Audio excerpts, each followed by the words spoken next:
بسم اللہ الرحمن الرحیم۔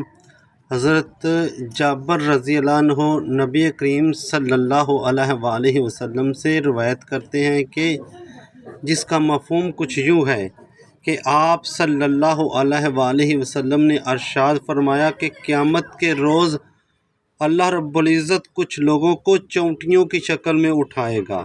لوگ انہیں اپنے قدموں سے روندیں گے۔ پوچھا جائے گا چونٹیوں کی شکل میں کون لوگ ہیں؟ انہیں بتایا جائے گا کہ یہ وہ لوگ ہیں جو تکبر کرتے تھے۔ چونٹیوں کی شکل میں ہونا اور پھر قدموں سے روندا جانا انتہائی ذلت آمیز عذاب ہے جس کے تصور سے ہی رونگٹے کھڑے ہو جاتے ہیں اور عبرت ہوتی ہے، مگر حقیقت میں اس حدیث سے عبرت حاصل کرنے والے خوش نصیب وہ ہیں جو اس حدیث کو سننے کے بعد تکبر کی حقیقت معلوم کرنے اور اس سے بچنے کی فکر میں لگ جائیں گے۔ اللہ رب العزت عمل کی توفیق عطا فرمائے۔